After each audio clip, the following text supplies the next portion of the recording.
This is Harry Lorraine memory number 1 through 100 I use on the book to help remember.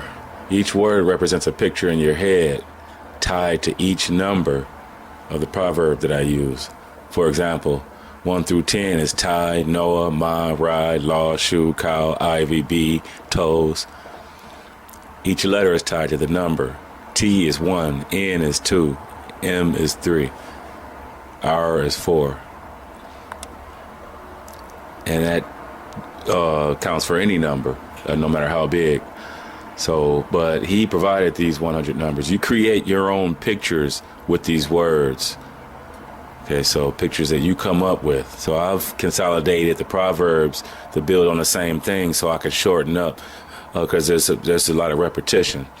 For some proverbs, you'll need to actually memorize 3 to 4 to go along with it, but they'll be tied to that one picture that you remember. But you won't create this picture until you can tie it to the proverb that you're learning in the book when I go over it. All right, I mean, you could use it to tie it to your own proverbs if you want, but you might run out because I have 3 or 4. Also, like 11 through 20, I have a picture here is taught, well, it went off now, but in 21 through 100, you'll have to screenshot it or look at it closer, pause. But I have them all on this video, and you can shoot comments if it doesn't come out good enough. So the chapter number is the first number. For example, 314, that'd be chapter 3, and Proverb 14 starts, the one that I go over. It takes a little time, but it makes it easier for you to remember once you get it. So the chapter number and the proverb number that begins the chapter.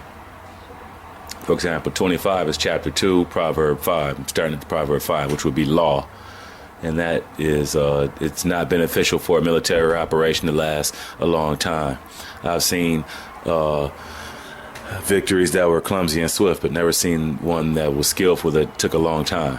So I use the Harry Lorraine Memory Makes Money. And this will make it easier to remember. Oh, there's a phone. Okay, today I'm going to put together the proverbs that I talked about. The Harry Lorraine memory techniques I've been talking about in the last few episodes. So I'm going to show how that's put together probably in 2 episodes, this being the first one, to make sense of it all. Alright, so first of all, Harry Lorraine created, he's showing you how words can stand for numbers. Well, the sounds, like S is 1, and soft sounds like R are for letters like L. Well, I'm sorry, L is like 5, and the sh, like shoe, those type of sounds are for 6. And then you can use all kind of words, but he used like 100. So I'm going to start with his first set of words. I'm going to show you those right here. And as you can see here, it's his first one is tie. T is 1 because it's a hard sound. Noah, it's soft, stands for 2. The N sound.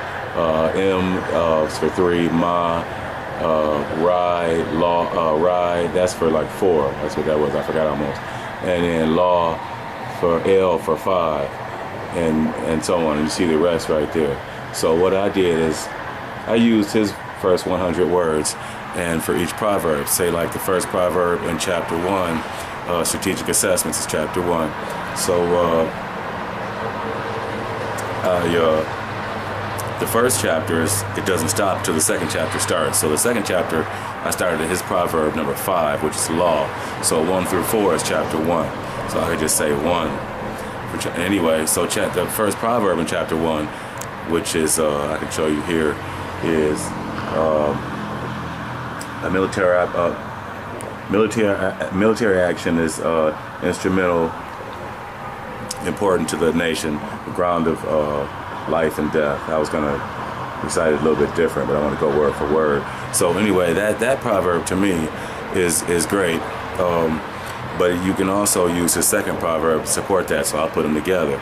And that's therefore measure in terms of 5 things: the way, the weather, the terrain, the leadership, and the discipline. Is that what it is? Yes, that's what it is. So okay, so I think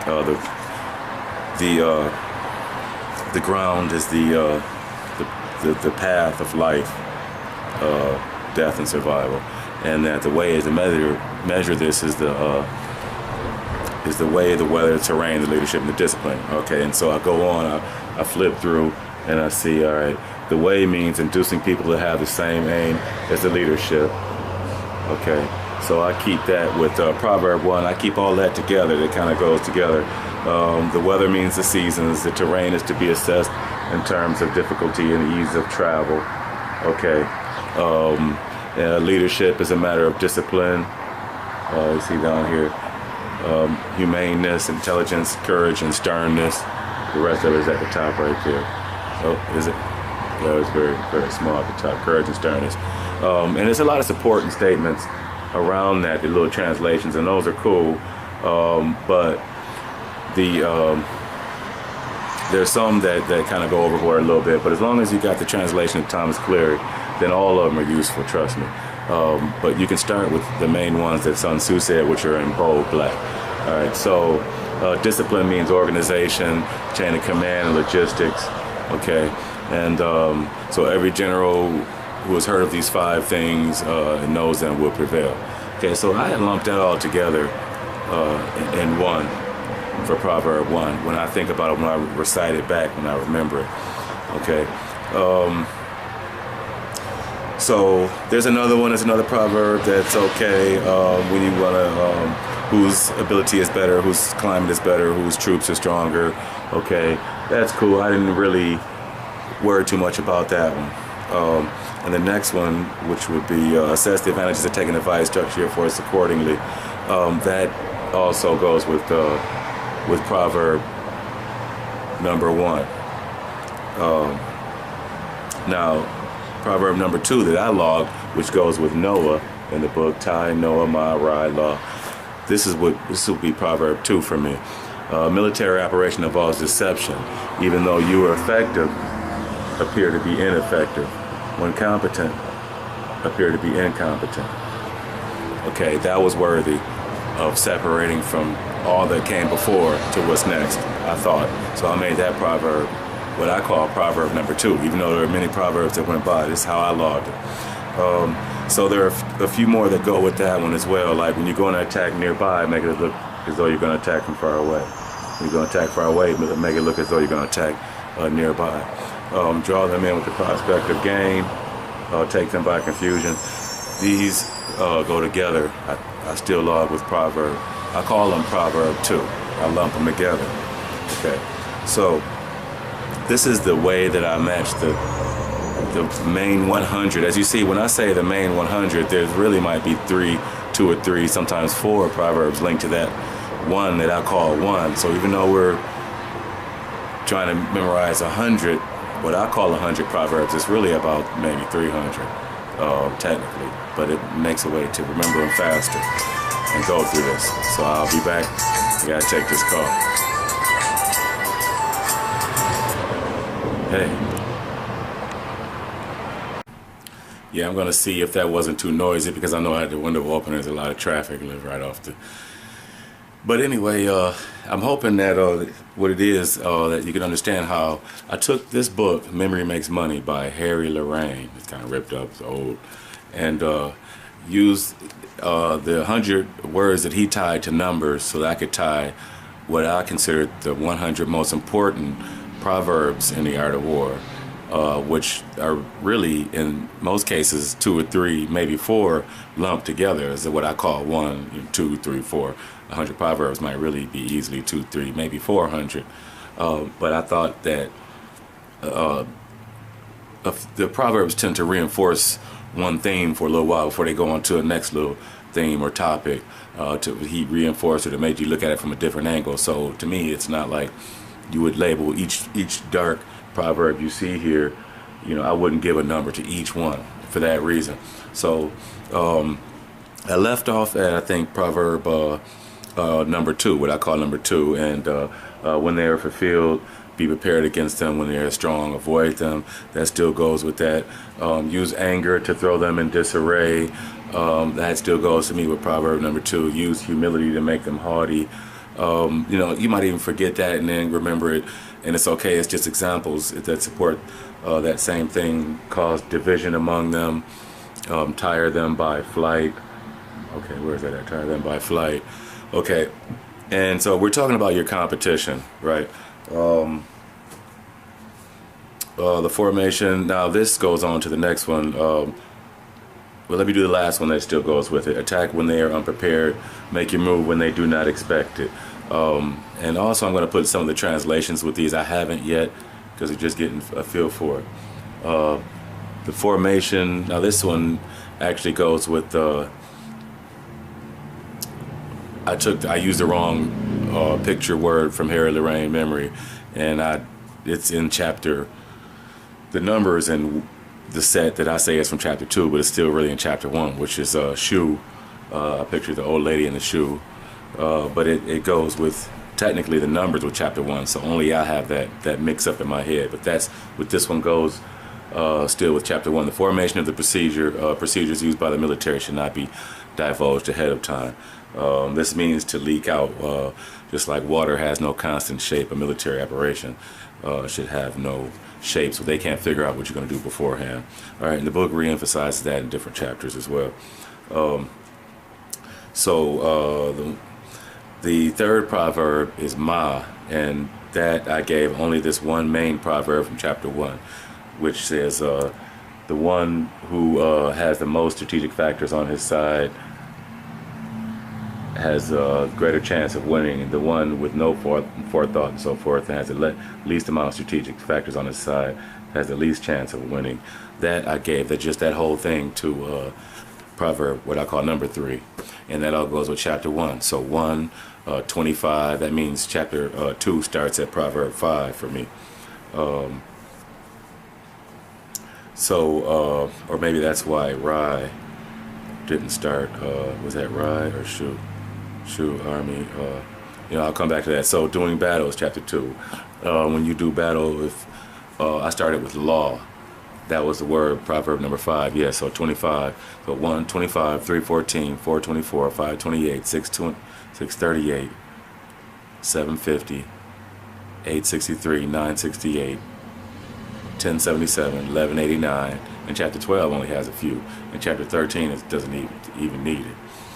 So that's how far I used the 100 proverbs. So this is interesting, chapter 2. If you keep your forces in the field for a long time, you'll lose your edge. It's very interesting proverb. Excellent. Doing battle. The whole theme is chapter 2, doing battle. So this whole idea is that you got to be in and out. He said, I've seen military operations that were clumsy and swift, that were victorious, but I've never seen one that was skillful, that lasted a long time. And so that point is critical.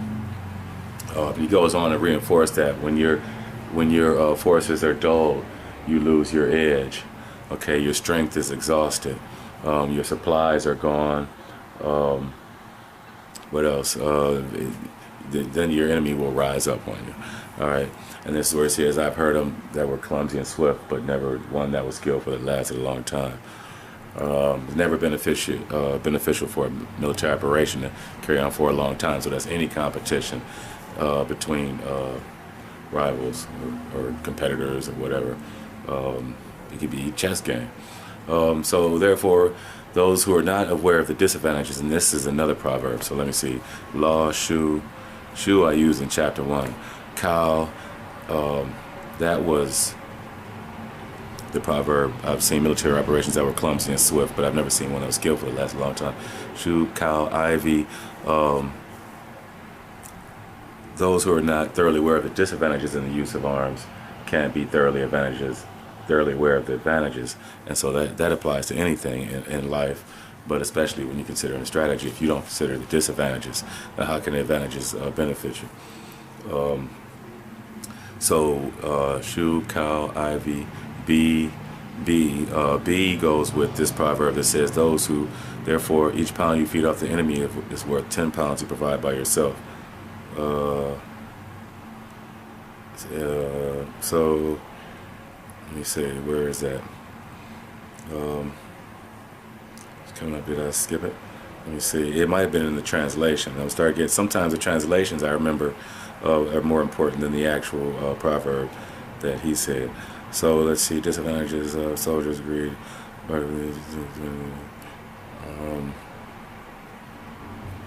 by taking equipment from your own country but feeding off the enemy, you can be sufficient in both arms and provisions. Okay, so, but I think the one I said was, that's what I was looking for.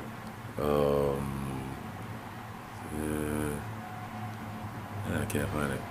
All right, so anyway, each proverb, and I'm sure I'll find it later, is tied to the numbers, and that way when I refer to the numbers in the chapters, it might make it easier for you to follow me. Of course, you can just, remember the ones you can, learn more, increase your understanding like that too. You don't have to use my Harry Lorraine memory techniques, but to me it made it a little better to be able to just run through them every day, to run through them, as opposed to just saying, let me see which one I can remember. Oh yeah, I remember this one. Oh yeah, I remember that one. No, to actually run through what I think are the 100, probably actually 100 tied to another 200 or so proverbs easily. Just go through them, even though you might not have remembered them. Oh yeah, I remember this. Oh yeah, that's, and then that way I think you remember them better, eventually spontaneously, without thinking about it. Even I have problems remembering what chapter each proverb went to, and I have to refer back. And I've been reading it for, I don't know, 30 years at least. So those are I'm going to give you the chapters and the proverb numbers again, and I might write them down, or I'll just tell you. So like I said, it's 125, 314, 424, 528, 638, 750, 863. I'm gonna have to look again. I wrote them down. 1077, 1189. All right, hold on. 863, 968, 1077, 1189, 12, and 13. And I'll go over it again. I'll mention them again. But this whole episode was to tie together this whole Harry Lorraine memory with the art of war, so that you can remember the 100 most important proverbs and be able to run through them. Especially when I say them, I can remind you what this goes with this chapter. I'll say that anyway. So you can use it. You don't have to. But to me, that's the easiest way to remember them all and be able to run through them, practice every day. But this book is about being able to dwell on the corruption and evil that takes place in the world, so that you can understand the strategies that caused it, strategies that can prevent these types of things in the future, and for yourself as well. It's not just an external, it's an internal. It's for making yourself a better person on the inside. So we have to manage our own greed, our own emotions. It's big about that, mastering the art of war. I'll be touching on that, which talks about balance and centeredness, and how that a little bit of emotions is okay, that's balance. No emotions is balance. A little bit of emotions is harmony, and that's okay. And then more emotions, though, becomes like contention. There's a problem arising, not really obvious, and I talked about that before. So now that I've tied these together, I'll let you sit on that. I'm not going to go too heavy into the book, because it's probably even a longer one than before. But I kept saying I was going to get around to tying these together. So now I'll be mentioning each time. I might say Noah, when those appear to be incompetent, when competent appear to be incompetent, when effective appear to be ineffective. To seek victory, to achieve victory over your opponent requires deception, but to lead a group requires truthfulness. So, and that's doing battle. That's chapter 2. That's from Proverb 2, Noah. See, so that's kind of how I'll be doing that. Harry Lorraine number would be Noah, word and number. So there it is. Practice up, and I'll see you. I'll go more into the book probably. I'll start going across chapters, at least one from each chapter almost each time now, and I'll go faster with it. Now that we got understanding what the book is, how to use it, how I'll be tying these to the Proverbs, and now we can start digging in and really just start going through. I'm going to relate them to different things in life, different careers, relationships, health, your relationship with yourself, and so on. All right.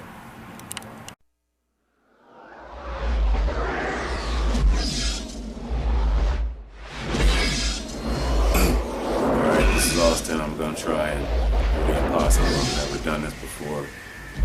might not be easy. I'm going to use the phone book and the book from the Harry Lorraine Memory Techniques and the book The Art of War, and I'm going to do all 100 proverbs in this one video. I hope this works, but the point would be to show you which proverbs connect to the numbers for the words in Harry Lorraine. For example, the number 1 Harry Lorraine is tie. So you're going to use a picture of tie with the first proverb that I give you from the Art of War, and so on, all the way up to 100 basically. All right, there might be a few that I scuffle. I'll probably come back and get those, but here we go. All right, 1, tie. The military operation is, start over, check. 1, tie, Harry Lorraine, tie.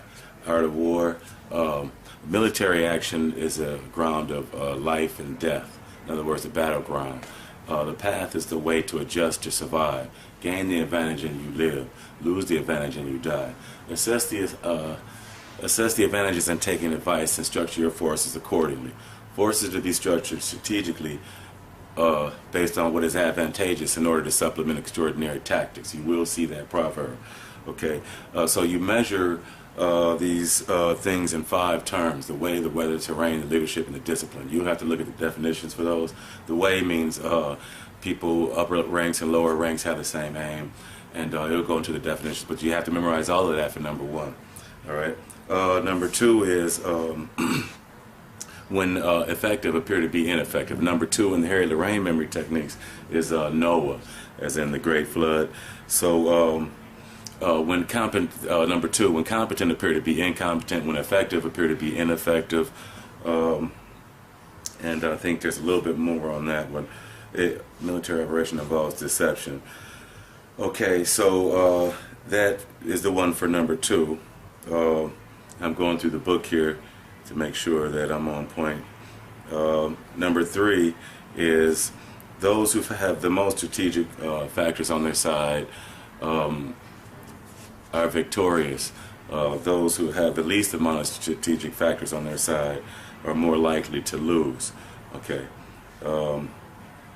so that's the first 3, and but back to number 2 right quick, and here it is. A military operation involves deception. Even though you're competent, appear to be incompetent. When effective, appear to be ineffective. But everything before and after these proverbs are included for that one proverb when you go in the book. You still have to remember those, but it's easier because they're tied to that one proverb that covers the core of that theme. That's why I select those. All right, on to number 3. Number 3 is also I left out for number 2. When you're going to attack near, make it look as though you're going to attack from far away. You're going to attack from far away, make it look as though you're going to attack from near. Okay. Also, what you have to remember with that is some other ones, like when they are fulfilled, be prepared against them. When they are strong, avoid them. But moving on to proverb, I touched on 3, and let me make sure that's correct. The one who figures on victory at headquarters before doing battle is the one who has the most strategic factors on his side.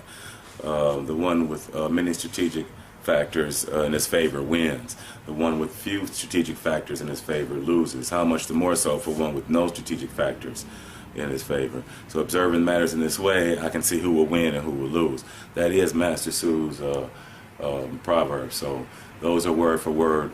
You're seeing they're bold black. All right, so we're on to chapter 2 now. The first 3 proverbs are covered. Number 1, Harry Lorraine, 1:25. I left out 4, I think. 4 is my ride. Ride. Let me see. I have to come back to that. Ride. Law. Chapter 2 starts law for Harry Lorraine. I skipped ride. Also shoe, which is number 6. I used in chapter 1. I don't know how that happened, but I'll go back to that. So chapter 2, 25. 2 being chapter 2, 5 being the 5th proverb. So law. Harry Lorraine had that was the word law. So when you're going to do battle, if you continue for a long time, you'll dull your forces and blunt your edge. All right, your strength will be exhausted if you keep your armies out in the field for a long time. All right, so I won't tell you my pictures, but that goes with law. And then Shu goes back to actually number 2, which says the information of the army should not be divulged out beforehand. In other words, it shouldn't leak. You shouldn't have people talking and telling telling the enemy or. So you will see that proverb. And for some reason, I put number 6 in chapter 1. You don't have to do that. You can make your own. When I show you how to make pictures, you can make your own words for the numbers. But anyway, so we got law, Shu. I told you with Shu, that would be number 6. Number 7, cow. I've heard of military operations that were clumsy and swift, but I've never heard of one that was skillful that lasted a long time, and that reinforces proverb number 5. But anyway, that's a critical one. And you see later on in the book, it talk about come like the lightning, go like the wind. This speed, military operation is based on speed. All right, so that theme will be reinforced over and over again. But anyway, that's number 7. So number 8 is therefore those who are not thoroughly aware of the disadvantages in the use of arms can't be really aware of the advantages. People always think of the advantages, but really the disadvantages. That's why this book says to dwell on the disadvantages.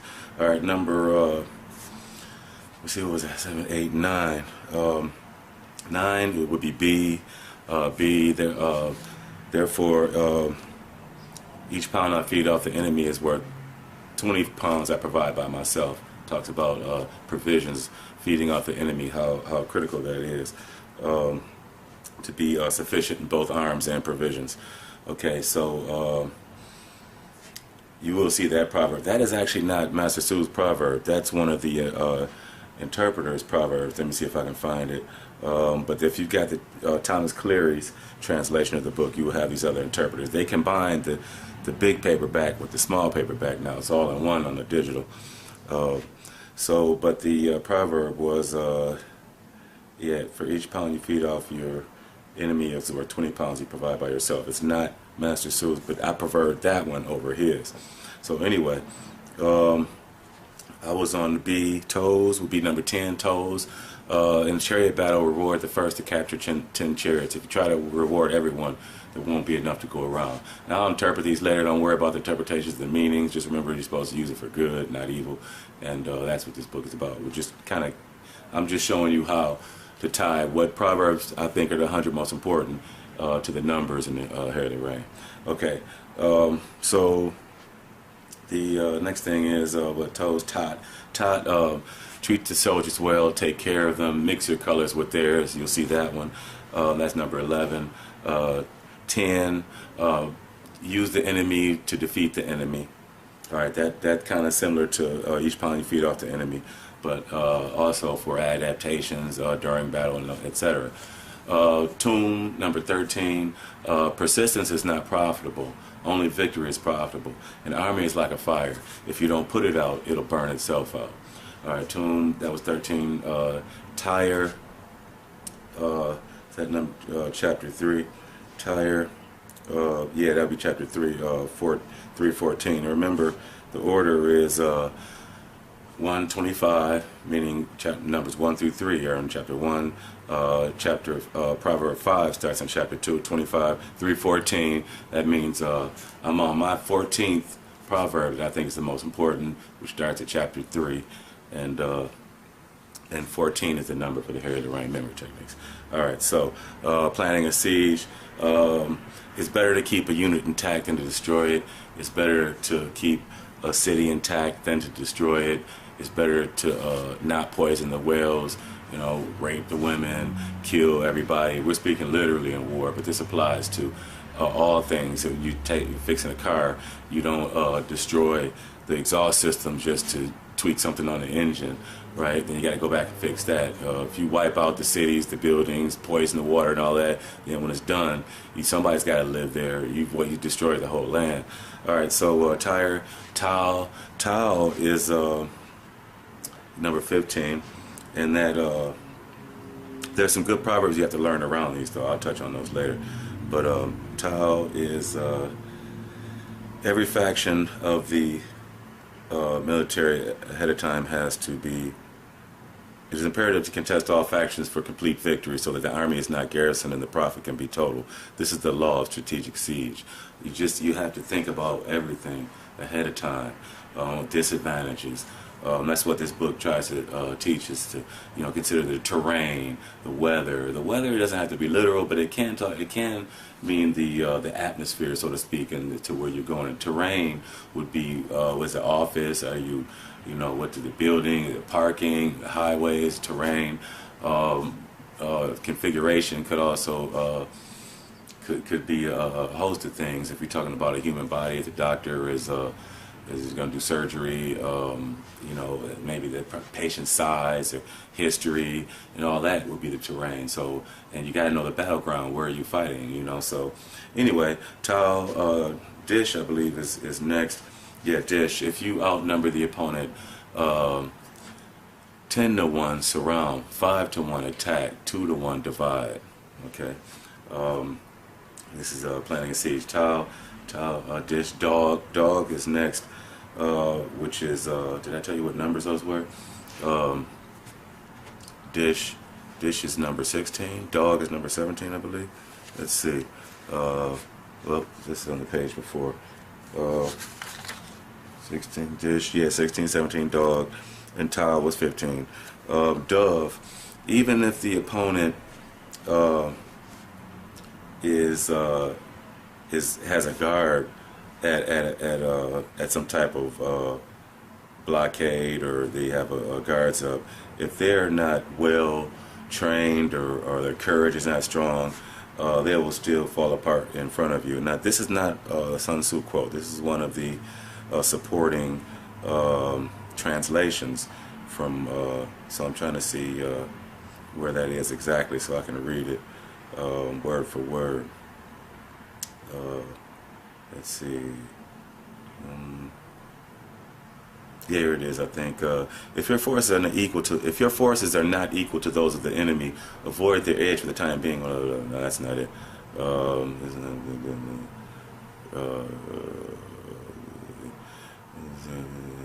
Okay, here it is, I think.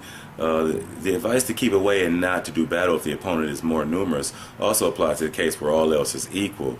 The quality of the leadership and of the troops. If your forces are orderly while theirs are chaotic, if you are excited and they are sluggish, even if they are more numerous, you can do battle. If your soldiers' strength, strategy, and courage are all lesser than that of the opponent, then you should retreat and wait for an opening. Okay, so yeah, that would be Dove. Number 18, I believe, 18. Okay, and 19 is Tub. The smaller side becomes stubborn, it becomes captive. Okay, and so 1920 is Nose.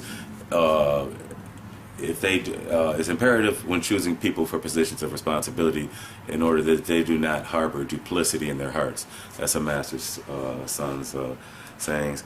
Tub, Nose, Net. Net means if you use civilian methods to run a military operation, the operation will become confused. That's 22. Net, none. That was 21. Net, none. The 5 ways of knowing who will win: those who face the unprepared with preparation, those whose upper and lower ranks have the same aim, those who do I have to find it? Those who face the unprepared with preparation, do not use civilian methods to run a military operation, whose upper and lower ranks have the same aim, know when to fight and when not to fight, and know when to use few and many troops. These gloves would know. Okay, that was none. Name. Name is, I'm going to make sure I got this right because I confused this one with another one. Yeah, this is it. If you know others and you know yourself, victory will never be in battle. If you don't know yourself but you know others, you will lose one for every one you win. If you don't know yourself and you don't know others, you will be in peril in every single battle. That's a great one. All right, so I think we, let's see, 314, 424, 424, it starts at 24. Name, yeah, so that's the next one coming up is chapter 4. Nero. In ancient times, skillful warriors first made themselves invincible, then waited for vulnerability in opponents. And invincibility is in oneself. Vulnerability is in the opponent. I think that goes with my next proverb, which is Nail. Nero, Nail. Nail would be 25, 25, 4, 24, 5, 25, 4. Yeah. So therefore, skillful warriors can make themselves invincible, but they cannot make cause opponents to be vulnerable. That is why I said, now all these kind of go together, so when I think of that one, I think of all of these, right? Even though there are some other ones that still support these, but they aren't as important. But all of these they count as 24. Well, this is why they say that victory can be discerned but not manufactured. Okay. All right. Let's see. So invincibility is a matter of defense. Vulnerability is a matter of attack. That's still proverb number 25. Defense is a matter of insufficiency. That one is skipped by. Those skilled in defense hide in the deepest depths of the earth. Those skilled in attack maneuver in the highest heights of the sky. That supports that, but that's not really part of number 25. 25 is nail. All right, notch. Notch will be number 26. Notch. Here it is. To perceive victory when it is known to all is not really skillful. Everyone calls victory in battle good, but it's not really good. Oh, no, that's not it. That's not it. Let me pause. Let me go back. Oh, wait. 26. Oh, skilled. No. Oh, skilled. People who are not known to all. It doesn't take much strength to lift the hair. It does not take sharp eyes to see the moon. Sun and moon does not take sharp ears to hear the thunderclap. Right? Ancient time, those who prevail. Okay, this is kind of tied to it. You can go ahead. It's not gonna. It's not gonna. I saw a little boy had millions of hits. People. In ancient times, those known as good words prevailed when it was easy to prevail. So. This all goes with 26. Therefore, victories are good words and not noted for cleverness or bravery. Their victories in battle are not flukes. Their victories are not flukes because they position themselves where they will surely win, prevailing over those who are already lost. So this whole thing about words take their stand on ground where they cannot lose. Do not overlook conditions that make an opponent prone to defeat. So these all go together for notch number 26. Chapter 4. There our victorious army first wins and then seeks battle. A defeated army first battles and then seeks to win. All right, this all goes together. Notch, neck. Now this is the next one. The rules of the military are 5. Measurement, assessment, calculation, comparison, and victory. The ground gives rise to measurements. Measurements give rise to assessments. Assessments gives rise to calculations. Calculations gives rise to comparisons. Comparisons give rise to victory. All right. Therefore, a victorious army is like a pound compared to a gram. A defeated army is like a gram compared to a pound. But that's not the one that I wanted to. There's one that came before that, which was more important about overcoming the corrupt army. Here it is. Yeah, this was supposed to be actually the most important one that tied those into it. And that those who use arms well cultivate the way and keep the rules. That means they do the right thing and they're fair, not evil, but good. And thus they can govern in such a way as to prevail over the corrupt. So this whole thing, you should never fight only to stop corruption and evil or violence and stuff like that. So chapter 5 now starts at lace. We're all the way to chapter 5. Governing, I'm sorry, not lace, knife. Knife, where did I go to? Did I run through? Hold on. Chapter 5. Chapter 5? Rose, hold up. Did I skip through chapter 4?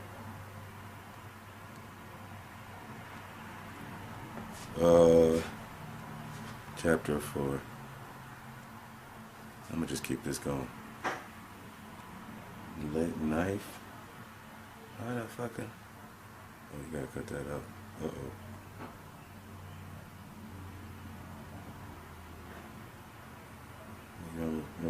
Mercy expel. I gotta. Let me pause it.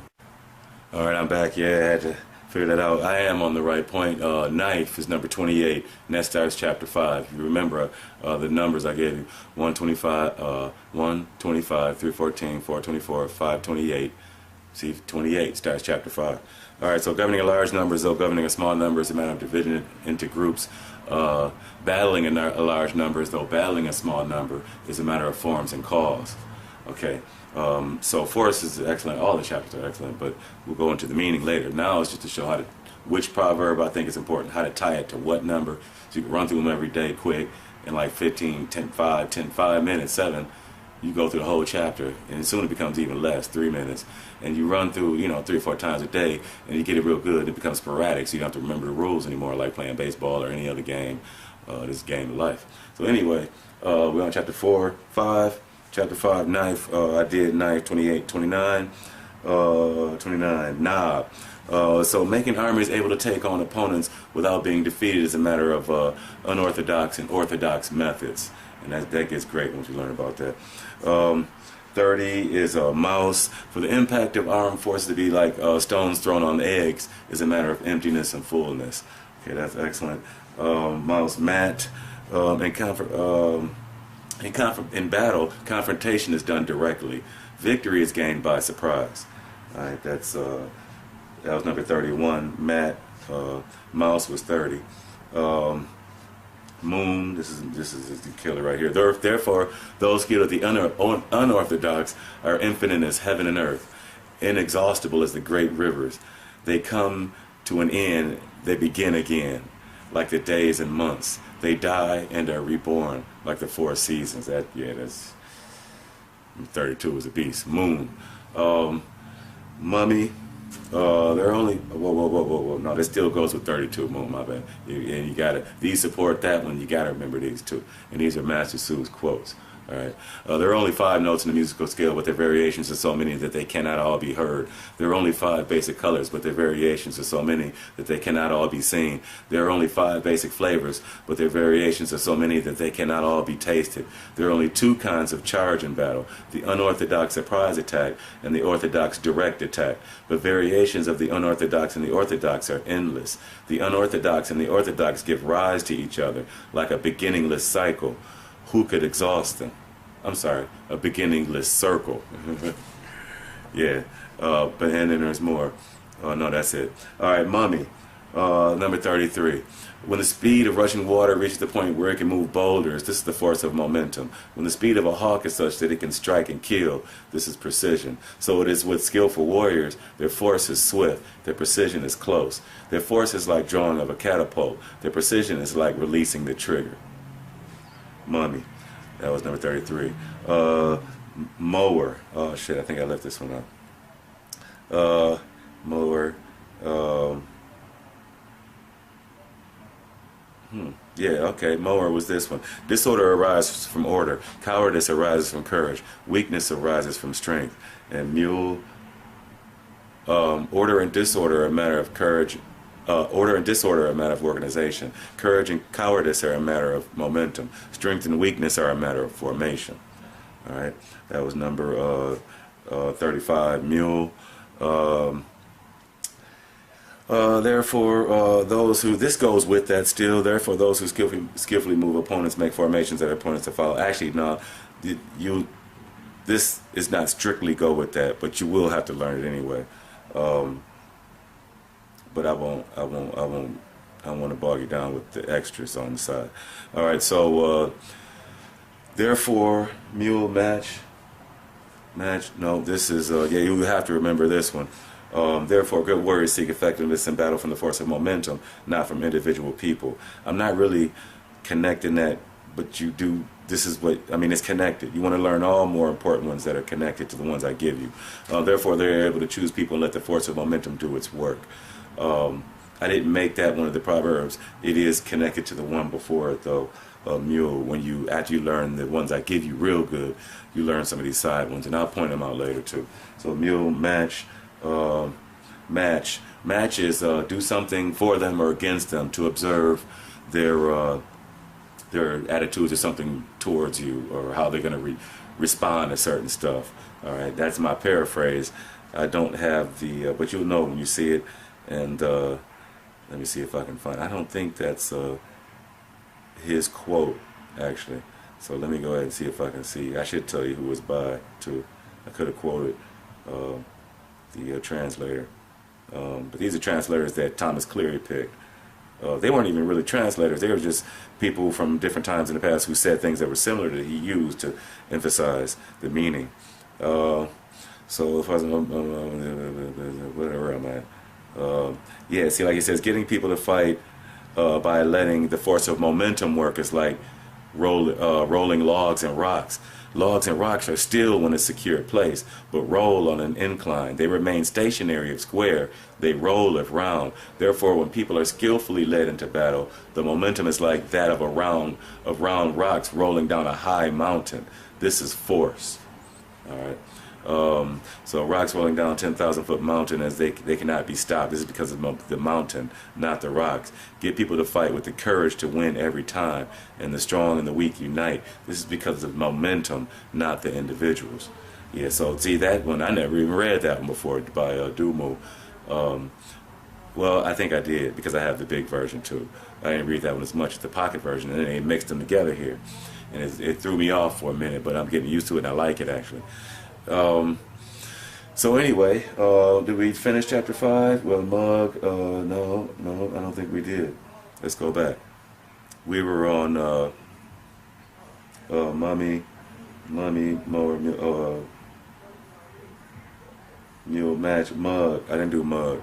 Oh, this is it. Oh, that was Mug. Mug is therefore those who skillfully move opponents, make formations that opponents are sure to follow, give opponents what surely to take.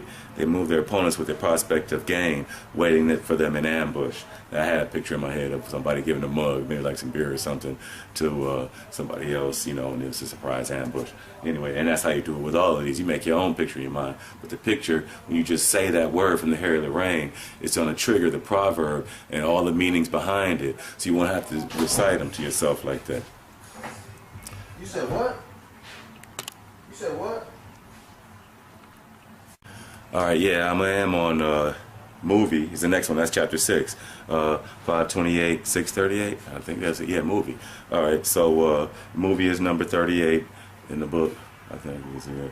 I don't know if that's it. You can see it. All right, emptiness and fullness. All right, so. Uh-oh. Ooh.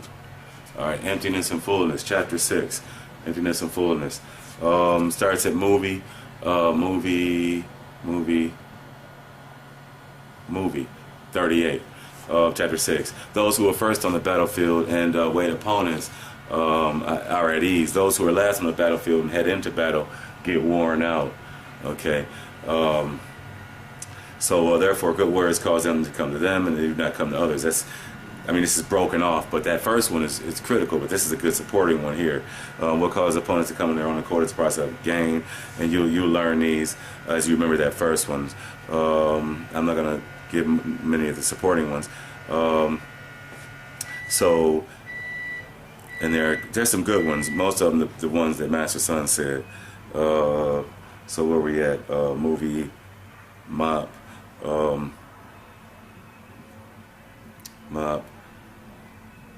Mop. Okay, yeah. If your forces push through the opponent's gaps as they move forward and take advantage of, no, that's not it. Hold on.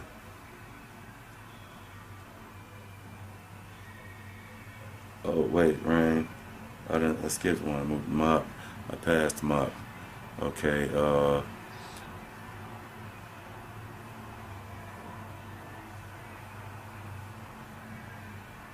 Yeah.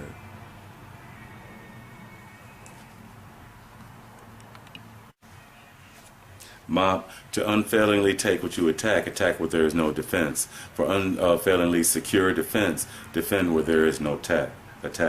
All right, so we're going to rows. So those in case who are skilled in attack, their opponent. No. This still goes with mop. Those who, in the case of those who are skilled in attack, their opponents do not know where to defend, and those who are skilled in defense, their opponents do not know where to attack. All right. So then there are a couple good ones to go along with that. Be extremely subtle, even to the point of formlessness. Be mysterious to the point of soundlessness. Therefore, you can be the director of the opponent's fate. You see, that's a good supporting one.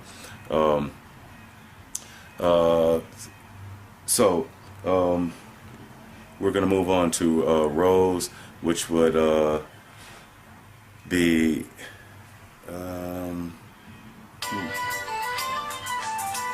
Let me take this right here.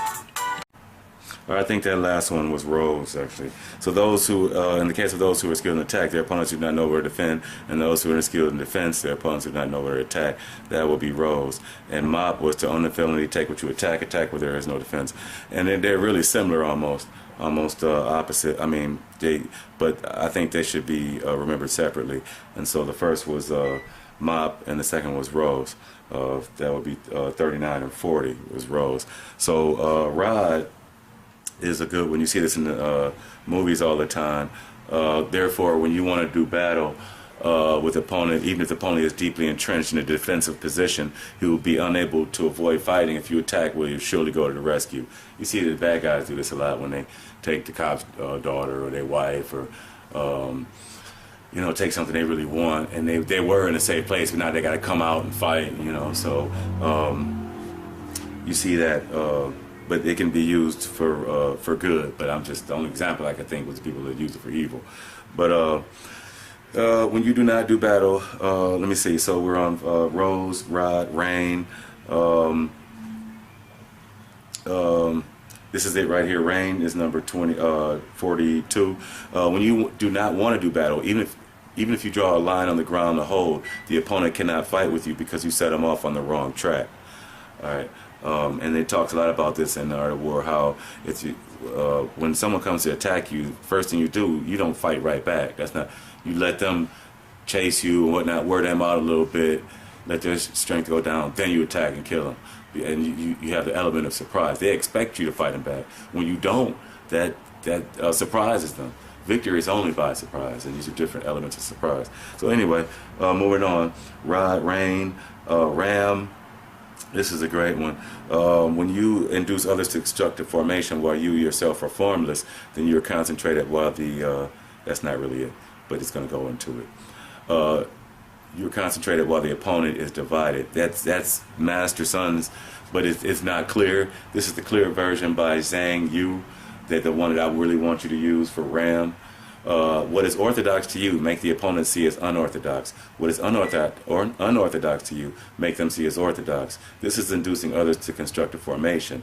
To be able to use the unorthodox as orthodox and use the orthodox as unorthodox, changing in the world, making yourself unfathomable to opponents, is being formless. Once the opponent's formation is seen, you then mass your troops against it. Since your form is not revealed, the opponent will surely divide up his forces for security. All right, and that's the one I want you, but that one before this is a supporting one, and this one I'm about to tell you is another supporting one that you'll learn after you master that one. When you're concentrated into one while the opponent is divided into 10, you're attacking at a concentration of 10 to 1, so technically you outnumber the opponent. See how that works? So this is the momentum, the formation, all that. Formation is strength, momentum is force. All of these factors play into any type of conflict. You have obstacle, hopefully not violent fight, but it applies to any fight. So number 46, rower, ram, rower. Rower, it'd be when your battleground is not to be. This is an important one that you need to know, but I didn't tie it to. It goes with if you fight few with many, you minimum. And this one too. If you strike few with many, you will minimize the number with whom you do battle. But this, I'm not tying this to one. The battleground is not to be known. For when it cannot be known, the enemy makes many guard outposts, and since multiple outposts are established, you only have to do battle with small squads. We'll get into that. And that supports the one that I just got through doing. But this is the one for number 44, rower. So when the front is prepared, the rear is lacking. When the rear is prepared, the front is lacking. Preparedness on the left means lack on the right. Preparedness on the right means lack on the left. Preparedness everywhere means lack everywhere. All right, that's 44, rower. Roll, the few are the defensive on the few are those on the defense against others. The many are those who cause others to be on the defense against themselves. All right, that's roll. That's number, that was 45, roll. Roach. So if you know the place and time of battle, Roach is 46. If you know the place and time of battle, you can join the fight from 1,000 miles away. If you do not know the place and time of battle, then your left flank cannot save your right. Your right cannot save your left. Your vanguard cannot save your rear guard. Your rear guard cannot save your vanguard. Even a short range of a few to a few dozen miles. And that would be number 46, Roach. And then Rock I remember that one. Do something for or against the opponent. I thought I said that one already. We'll see. And I think that's not even his quote. Let me see. Even if almost more mistake can be made not to fight. So if you do not know the place and time, this goes with the one I just said. If you do not know, Lee Kwan said this. If you do not know the place and time of battle, even though your troops outnumber others, how can you know whether you will win or lose? All right, and this is Master Sons. According to my assessment, and this goes with the same one, even if you have many or more troops than others, how can that help you to victory? And Master Son says, so they said that victory can be made. All right, he said earlier it can't be manufactured, but it can be made. I think he's saying like indirectly by doing stuff and indirect, and you see it. It can be discerned, and as you do stuff, you cause the momentums and formations to change, and then you can see it if the opportunity arises. But anyway, we're still on number 40. What 40? 40 Roach Rock. I still didn't find rock.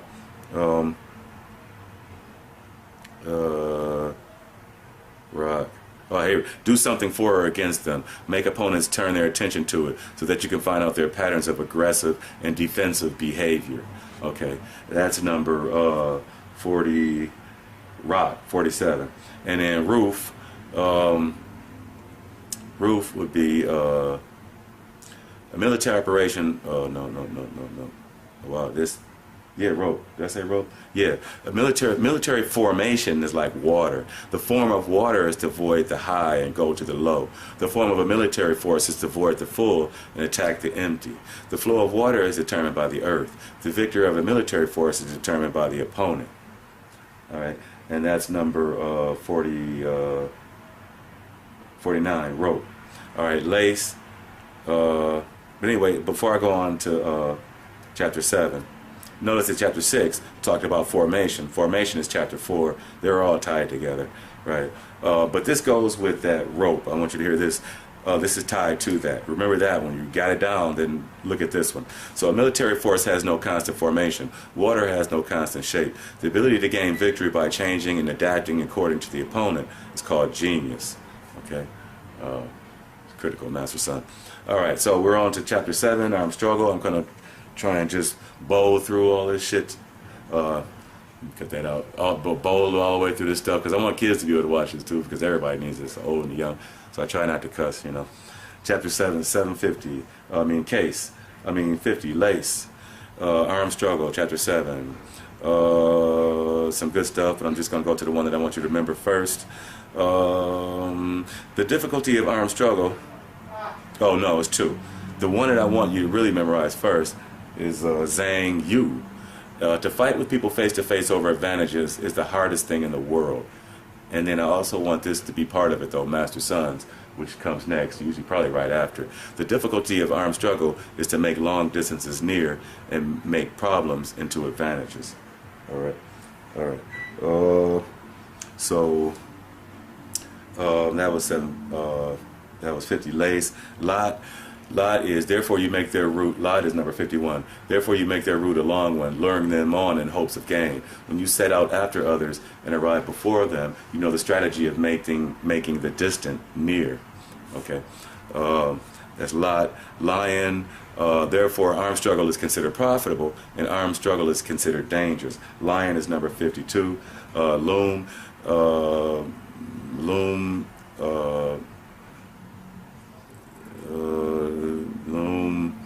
So a military operation is established. No. Oh, so an army perishes, and this is not Master Son's quote. This is, whose quote is this? Struggle for an army, somebody's. So an army perishes if it has no equipment, it perishes if it has no food, it perishes if it has no money. That's number, that goes with, no, that's number 53, loom. Lure is, lure, number 54, is a military force established by deception, mobilized by gain, and adapted by division and combination. That's number 54. Lure. Lily, number 55. Therefore, when it moves swiftly, it's like the wind. When it goes slowly, it's like the forest. It is rapacious as fire, immovable as mountains. That's number 55. 56, leech. It is hard to know as the dark is moved. No. Oh, number 56, leech. Act after having made assessments. The one who first knows the measures of far and near wins. This is the rule of armed struggle. 56, leech. 57, log. I don't really have one I remember for that offhand. So a few got lost along the way, but I would tie that to anyone, such as you should take away the energy of the armies, take away the heart of the generals, blah, blah, blah. Oh, this is a great one, though. I didn't really apply this on the one. So morning energy is keen, midday energy slumps, evening energy recedes. Therefore, those skilled in the use of arms avoid the keen energy and strike the slumping and the receding. I didn't really tie that to something. I didn't really tie the word log that I can remember to something, which is number 57. So I'm just going to go by that and let that go. Lava, I believe, was the one I tied to the reason, yeah, here it is, that armies look upon strong enemies. The way to look at virgin girls is that their aggressiveness is being taken advantage of as they are stirred up over something. All right, that's lava.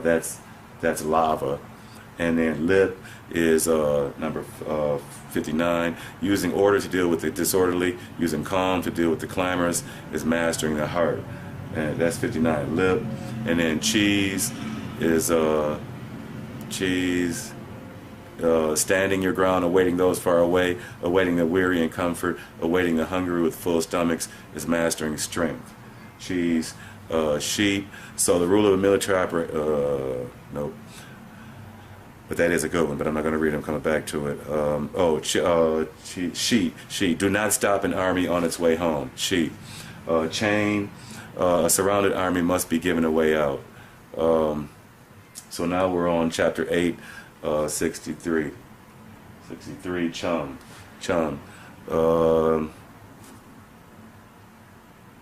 This was a little tricky, number 63 for me. It always has been. Chapter 8 is even a little bit tricky. But basically,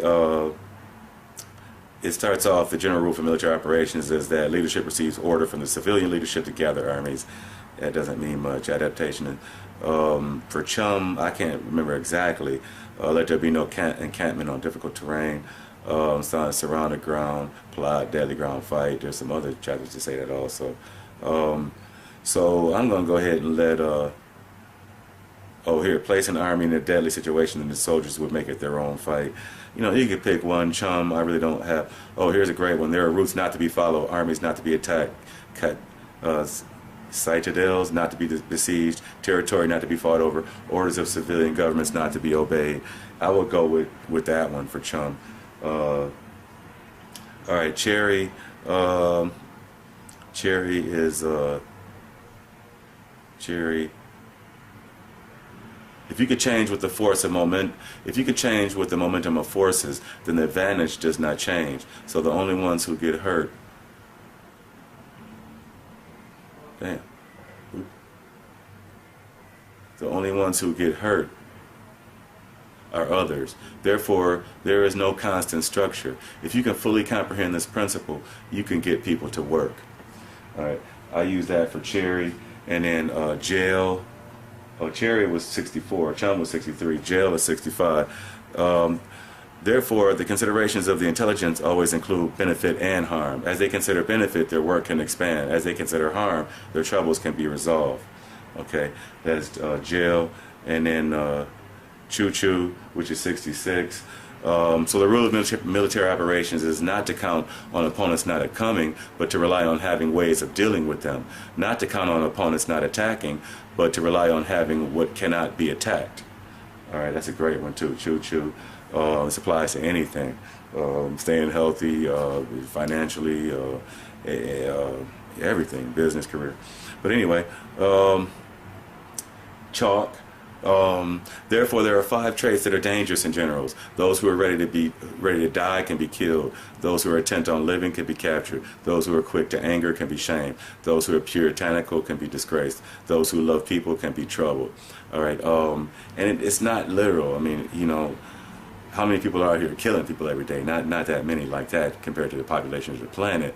But it does apply to things like maybe relationships or maybe somebody you have to cut them off, or maybe you have to stop eating a food, you know, or you have to stop sitting around on the couch so much. That's the equivalent of killing something too, right?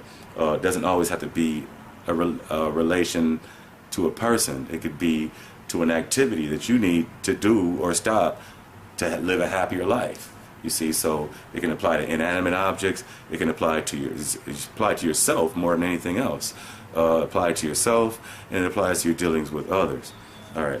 But anyway, back to I got off track there. Chalk was 68. Ship is that's another funny one for me. I realized when I was going over it. So I don't really know if I have one for ship. These 5 things are faults and generals. We'll go on to ship. Let's see. Wait. Chef.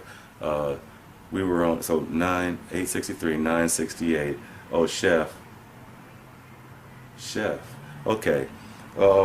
Chef. Basically, I'm thinking like a lot of food and remembering all the different maneuvers, and so I included a lot of them for that one. And ship just got lost in the mix. I think Case did too over time.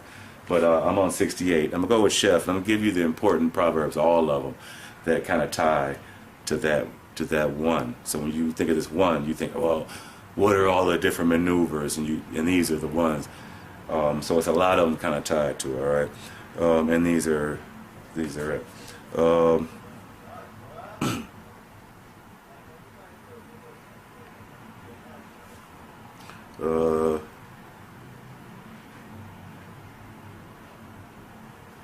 Ordinarily, an army likes high places and dislikes low ground, values light and despises darkness.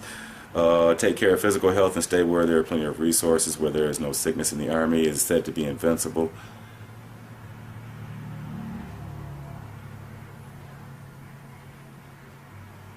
When the enemy is near but still, he is resting on a natural stronghold. When he is far away but tries to provoke hostilities, he wants you to move forward. If his position is accessible, it is because that is advantageous to him. Okay.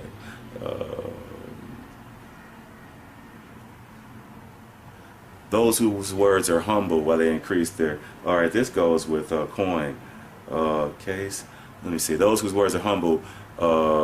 while they increase war preparations are going to advance. Those whose words are strong, who advance aggressively, are going to retreat. That's kind of a mind thing right there, reverse psychology.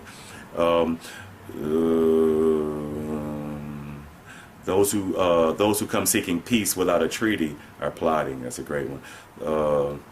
If half their force advances and half retreats, they're trying to lure you. If they brace themselves as they stand, they are starving. Those who sent to draw water, when those sent to draw water first drink themselves, they are thirsty. When they see an advantage but do not advance on it, they are weary. These are the really important ones, I think, in the beginning. That I'll put all of this with chef. If their emissaries are irritable, it is because they are tired. Did I miss the other one? If the army is unsettled, it means the general is not taken seriously. When there are murmurs and lapses in duties and extended conversations, the loyalty of the group has been lost. When they give out numerous rewards, it means they are at an impasse. When they give out numerous punishments, it means they are worn out.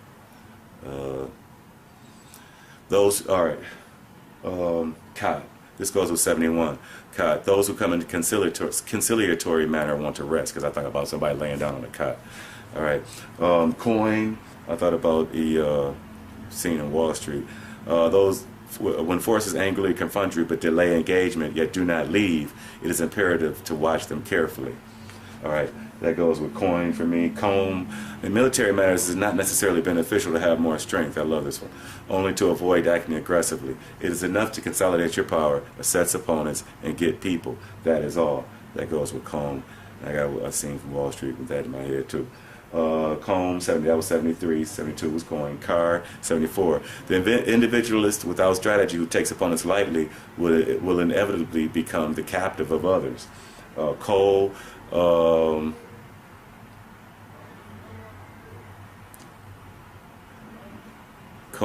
Therefore direct them through the cultural arts, unify them through the martial arts. This means certain victory.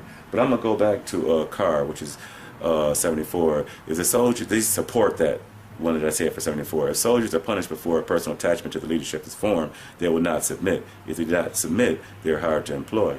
If punishments are not executed after personal attachment has been established with the soldiers, then they cannot be employed. And there's some other, it's another one that goes with that's important. That goes along to support 74. I don't expect you to memorize it, I just want you to know. And those were Masters' direct quotes. So I did 75, directed them to the cultural arts, unified them to the martial arts, which was Cole, Cage, Cole,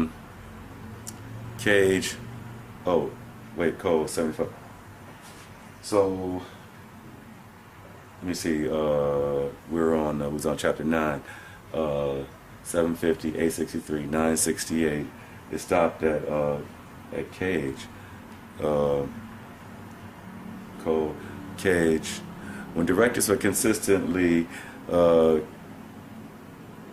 carried out to edify the populace accepts. When directives are not consistently carried out to edify the populace does not accept. When directives are consistently carried out, there's a mutual satisfaction between the leadership and the group. And you know, I kind of put that with that. I thought there was another one that went with that. But I'm going to use that one for now, and if I have to change it later. Because I don't remember what went with Cage. But that is an important one. And we're all with the next is chapter 10. All right, 1077, Coke. It's number 77. Terrain that's easily passable. No. It talks about the different types of terrain. All right, but I'll go ahead and I'll make the first terrain, number 77, which is Coke. And then, so that first one is, where is it? When both sides can come and go easily, the terrain is said to be easily passable. When the terrain is easily passable, take up your position first, blah, blah, blah. Choose the high and sunny side, convenience for routes and advantage battle. All right, that's Coke. Cave, Coke, Cave.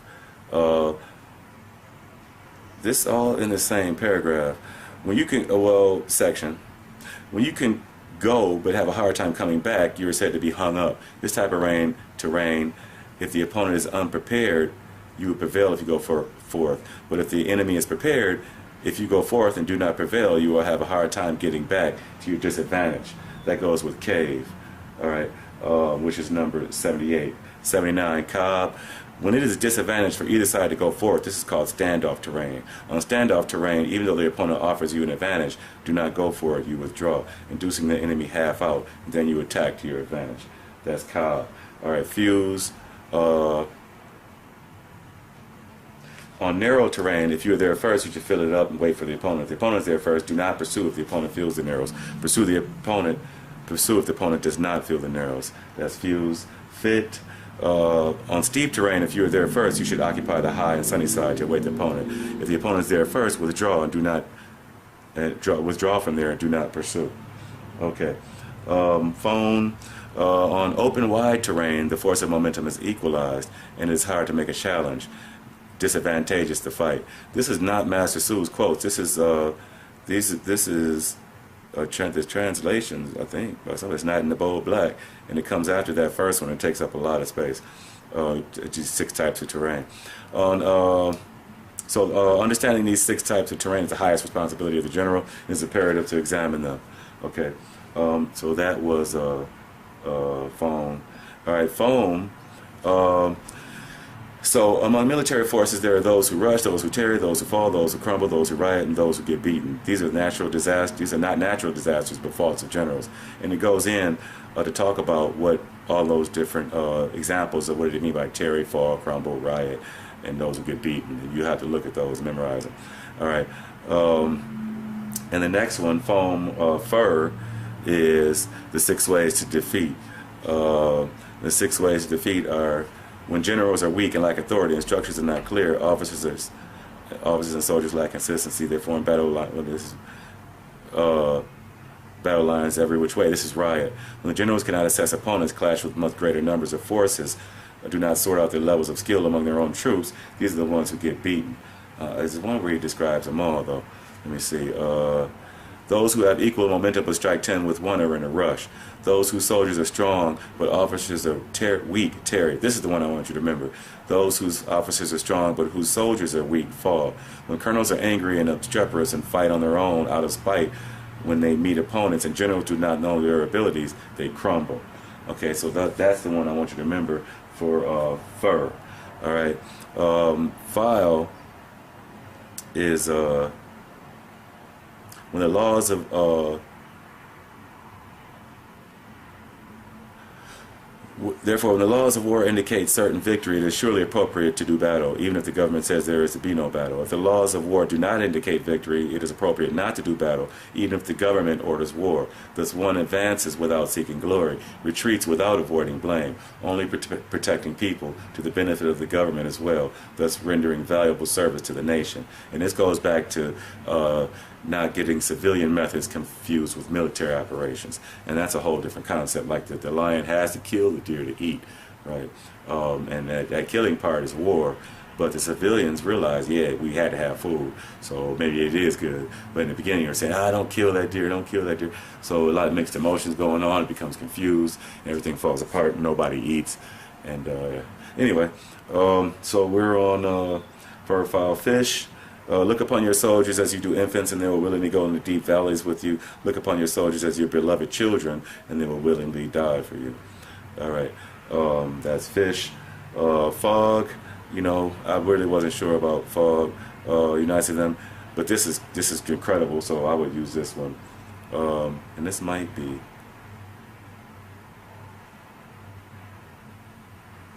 Yeah, this might have went with 5. But anyway, if you're so nice to them that you cannot employ them, so kind to them that you cannot command them, so casual with them that you cannot establish order, they are like spoiled children, useless. All right, and I think that goes with fife, like the fife, the piper, and gets followed or whatever. I think that. So I think I put that with 88. I don't know what I have for fog. So I'm not gonna worry about it. If you know your soldiers are capable of showing, that just supports. Therefore, those who know anyone. Fob. Therefore, those who know martial arts do not wander when they move, do not become exhausted when they rise up. So it said that when you know yourself and you know others, victory is not in danger. When you know sky and earth, victory is inexhaustible. Would I use that with fob? I'm not sure. So fob is kind of in the air. 1189. I'm on 89. That was 89. Fob. Wait, maybe that's the problem. Yeah, 9 grounds. So I think a fob is a little clock, a little pocket watch. So the 9 grounds are as such. When you enter others' land but not deeply, this is called light ground. You have light ground, and you just memorize all the 9 grounds off that one number. 5. You just memorize all of them and go over. Land that would be advantageous to you if you got it, and to opponents if they got it. It's called ground of contention. Okay, you can't fight over it. You either have it or you don't. Usually a ground of contention is a natural barricade or some type of strategic pass. All right, land where you and others can go is called traffic ground. Land that is surrounded on 3 sides by competitors and will give the first to get it access to all the people on the continent is called intersecting ground. This is all metaphorical, in the mind outside of war and fighting, and we're talking about psychology, but we'll get into that. When you enter others deeply into others' land, past many cities and towns, this is called heavy ground. All right. When you traverse mountain forests, deep files, marshes, or any route difficult to travel, this is called bad ground. When the way in is narrow and the way out is circuitous, so a small enemy force can strike you, even though your numbers are greater, this is called surrounded ground. All right. When you will survive if you fight, and quickly, and perish if you do not, this is called dying ground. And they have rules for those grounds that you got to memorize too eventually. Just connected to them after you learn to understand what to do on those grounds and what not to do. And they said, let there be no battle on the ground of dissolution. That was really the first ground of dissolution, a locality where people live. Let there be no fighting on the ground. Let there be no battle on the ground of dissolution. Let there be no stopping on light ground. Let there be no attack on the ground of contention. Let there be no cutting off of traffic ground. On intersecting ground, form communications. On heavy ground, plunder. On bad ground, keep going. On surrounded ground, make plans. On dying ground, fight. All right. So it says other explanations that go on the ground of dissolution. The soldiers might run away. Blah blah blah. You could just take a look at those, but I'm giving you the main ones that summarize the whole theme of each section and or chapter. All right, we're almost done here. Those who are, this goes with bus. I'm on number 90 now, still chapter 11. Those who are called the good militarists of old could make opponents lose contact between front and back lines, lose reliability between large and small groups, lose mutual concern for the welfare of the different social classes among them, lose mutual accommodation between the rulers and the ruled, lose enlistments among the soldiers, lose coherence within the armies. They went into action when it was advantageous, stopped when it is not. There are some people who are using this stuff in this planet, but unfortunately they're using it in a bad way. But they're actually a good example of how to use it. Unfortunately, they're doing it in a bad way, though. It may be asked, when a large, well-organized opponent is about to come to you, how do you deal with this? And the answer is that first you take away what they like, then they will listen to you. That's a critical one. I didn't tie it, but it's part of chapter 9. As you master chapter 9, that's a useful one. I realize parents do this. And all right, so the condition of a military force is that its essential factor is speed, taking advantage of others' failure to catch up, going by routes by which they did not expect. I didn't tie that one to one number, but bus would kind of include these. Oh, wait, let me take that back. Bat. When a large bat is coming up. Oh, that was it. I just read it. The condition of a military force is that its essential factor is speed, taking advantage of others' failure to catch up, going by routes by which they did not expect, attacking where they are not on guard. That's bad. All right, number 91. Bone is, in general, the pattern of evasion is that invaders become more intense the further they enter alien territory, to the point where the native rulership cannot overcome them. Bone. Bum. Take care of your health. Glean from the rich fields, and the armies will have enough to eat. That's part of this, how it starts off, but that line is almost useless. But the rest is excellent. Take care of your health, avoid stress, consolidate your energy, build up your strength, and maneuver your troops and assess strategies so as to be unfathomable. That would be bum. Bear.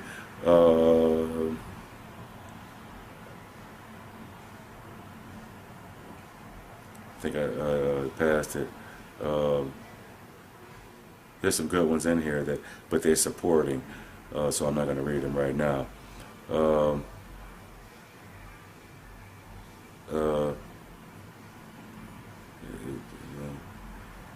All right, so a skillful military operation should be like a swift snake that counters with its tail when someone strikes at its head, counters with its head when someone strikes at its tail, counters with both head and tail when someone strikes at its middle. That would be bear. All right.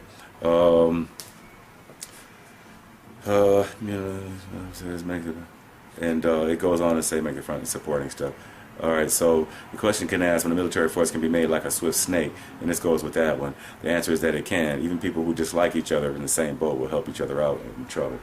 All right, that goes with the first one I just read. It's a supporting one. That's a good one. All right, as far as Bear was number 94, Bum was 93, Bone was 92, Bat was 91, Bell was number 95. To even out bravery and make it uniform is the Tao of organization. To be successful with both the hard and soft is based on the pattern of the ground. That's Bell.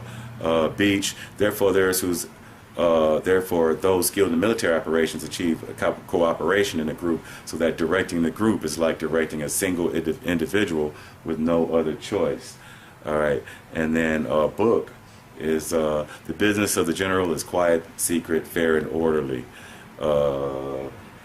He keep his soldiers unaware and keep them ignorant, so to speak. Pipe, he changes his actions and revises his plans so that people will not recognize them. He changes his abode and goes by a circuitous route so that people cannot anticipate him. Okay, that's Pipe. And the last one, but not least, 100, Thesis. When the leader establishes the goal of the troop, he is like one who climbs up to a high place and tosses away the ladder. When a leader enters deeply into enemy territory with troops, he brings out their potential. He has them burn the boats, destroy the pus, drive them like sheep, not knowing where they're going. And the last chapter will be chapter 12, and 13. In chapter 12, as you see, I've used up all the 100 proverbs that I thought was the most important. And I don't know, you might have heard earlier in my one of my episodes, I don't even think chapter 12 was really part of this book. I think somebody added it for some reason, maybe so that it could have 13 chapters or something, because they just borrowed from other chapters, and a lot of other stuff in there is just useless. It doesn't even seem like it's from the same author, but there are a couple good ones, basically just one or two, and they are as follows. Let's see. Give out rewards that are not in the rules. Give out directives that are not in the code. Let me see if that's it. That might not even be. Yeah, that was still from chapter. There's some good stuff supporting ones in that chapter 11 too, though. That I'll go over later. I gave you the most critical ones. But chapter 12 is almost useless except for the end. It has a good one. Because fire attack is almost like useless. I don't even think this chapter is really part of the book. I don't know. I think somebody added this chapter. But anyway, there's a couple good ones. I would just take a look at it. But to me, there's only one useful one that's really good. It says, government should not mobilize an army out of anger. Military leaders should not provoke war out of wrath. Act when it is beneficial, desist if it is not. Anger can revert to joy. Wrath can revert to delight. But a nation destroyed cannot be restored to existence, and the dead cannot be restored to life. Therefore, an enlightened government is careful about this. A good military leadership is alert to this. This is the way to secure a nation and keep the armed forces whole. And that makes a real good point. That's the only thing that's useful to me out of chapter 12. And they probably took that from another chapter and just...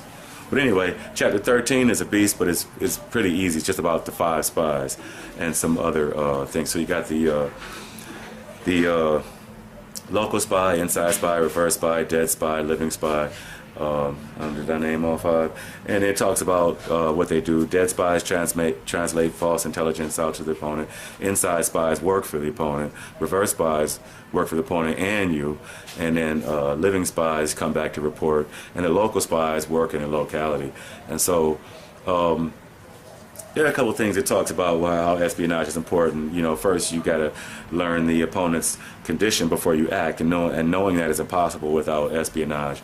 And how reverse spies are the most important and get the biggest rewards. And you can see this in Wall Street. Every move, everything proverb that I pointed out is given an example.